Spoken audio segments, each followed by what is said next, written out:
Ayan na, nag-usap na mga sinto-sinto dyan sa Senado. Ang mukha-mukhang mongoloid.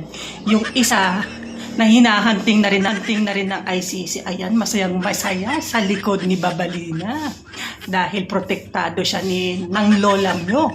Masayang masaya, ang haba ng ngiti, abot tenga hanggang ulo, mga kababayan, nangingintab ang ulo. Yan ang mga sinto-sinto dyan sa Senado. Kulang pa ng isa dyan. Yung isa, andun sa Netherlands, nagpapatawa. Ano na, stress na, haba na ng buhok, haba na ng bigote. Nagtitikwasan na yung mga bigote, mukha ng hito.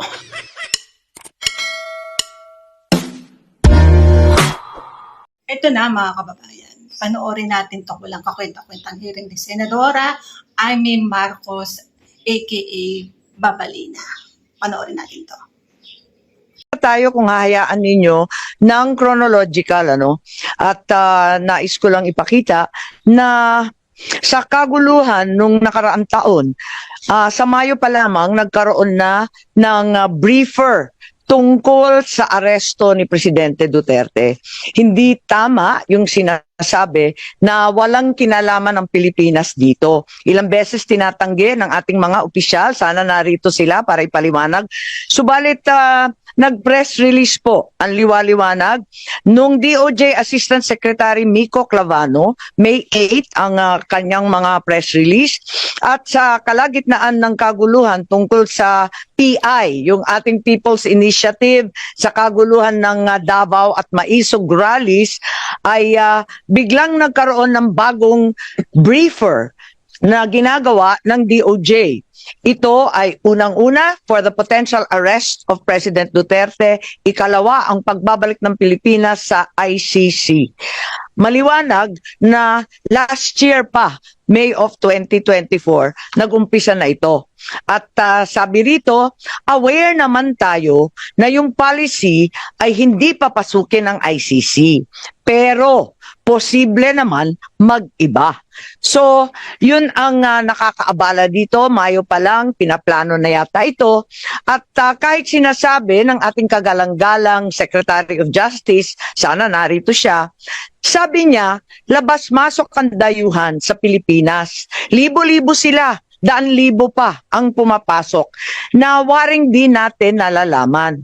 Ngunit, kilala ng ating Bureau of Immigration ang ilang ICC, mga tauhan na klaro na pumasok dito. Unang-una, maliwanag, si Maya Destura Bracken, dumating noong October 4, 2024. Siya ay galing US at interpreter siya nung ICC. Maliwanag po yan. At maliwanag din na dumating siya sa Pilipinas. Ikalawa, andito din yung protection expert para ipagtanggol ang mga testigo. Ang pangalan, William Rosato, dumating sa Pilipinas October 15, 2024. Mahabang pagpaplano to. Nakita din natin na may dumating din na isa pang protection expert at iba pang mga dumating na si Amir John Kasam. Dumating October 20. At yung investigador, dumating din sa October 24. Siya yung huli. Ang huling ICC na nasa record ko, October 24, Glenn Roderick Thomas Cala.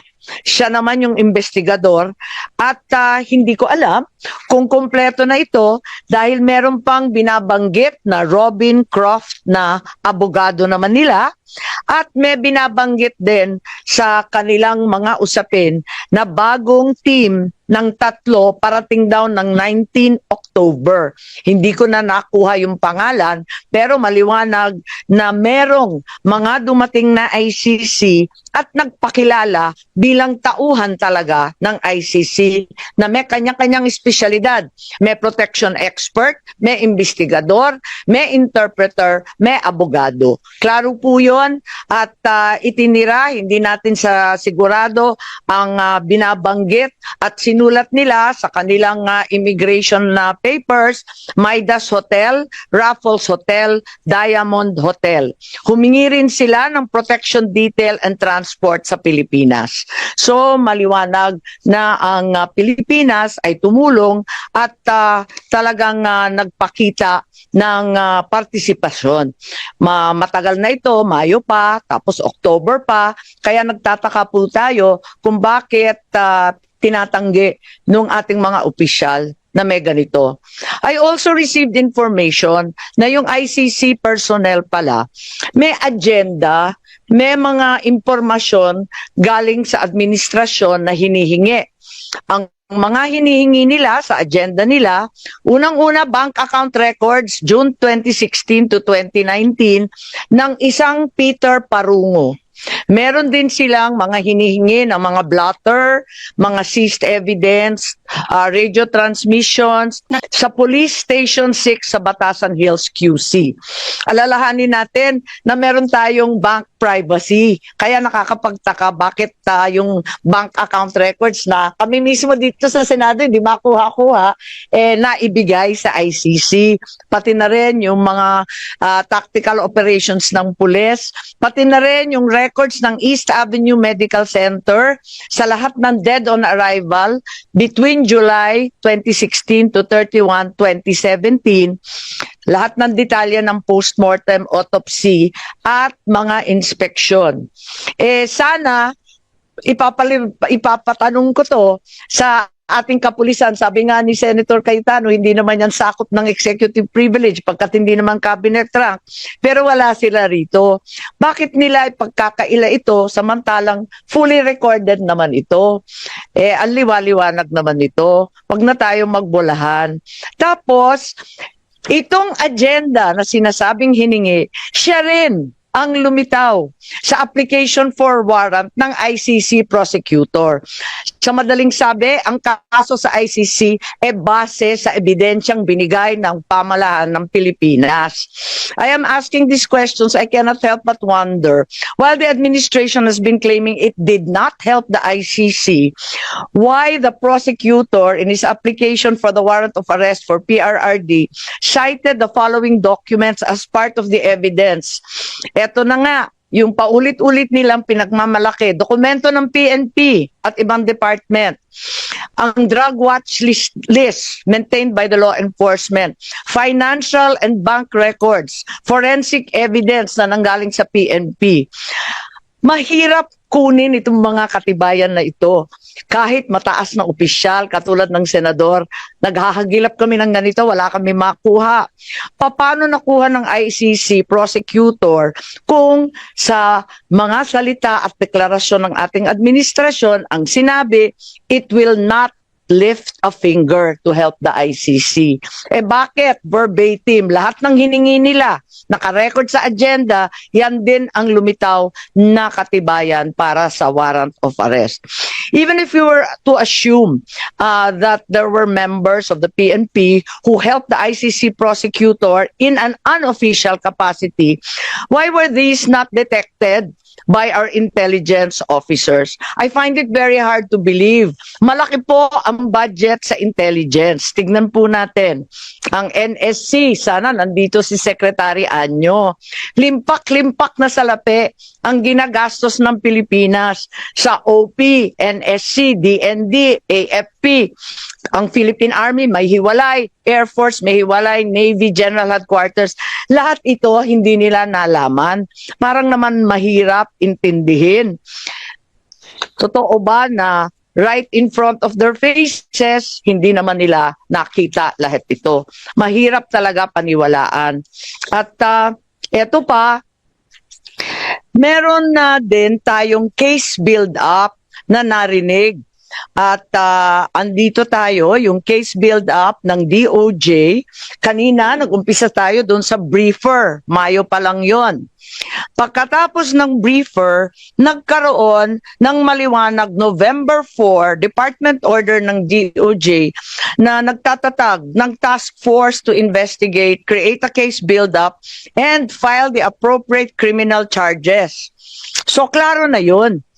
And sana, andito yung DOJ para sabihin kung yung task force nga ba in-interview sina Senator Laila de Lima noon, Attorney Colmenares, and Commissioner Palpalatok.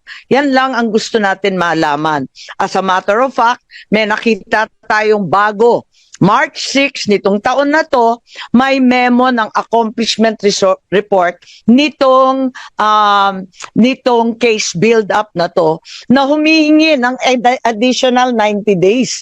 Kasi ang sabi nila hindi pa daw sapat, hindi pa daw klaro, hindi maliwanag. Humihingi sila nung umpisa ng nakaraang buwan, 90 days pa sana. So, sana yung DOJ i-confirm nila. There already was a legal team.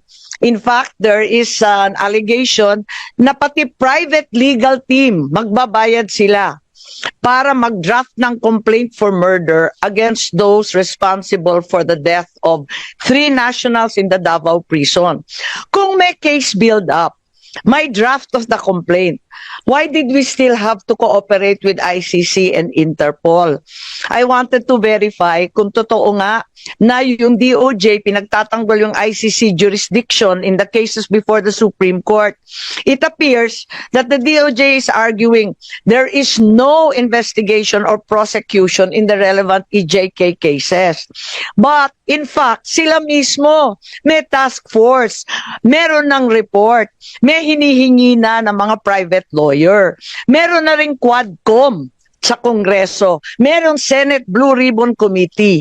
Ano ba naman ito? Mismo si Solicitor General talagang umatras na sa pagtatanggol ng posisyon na yan kasi ang sabi nga niya talaga namang meron ng case build-up mismo sa ilalim natin sa building na ito sa DOJ. Kaya hindi po katanggap-tanggap.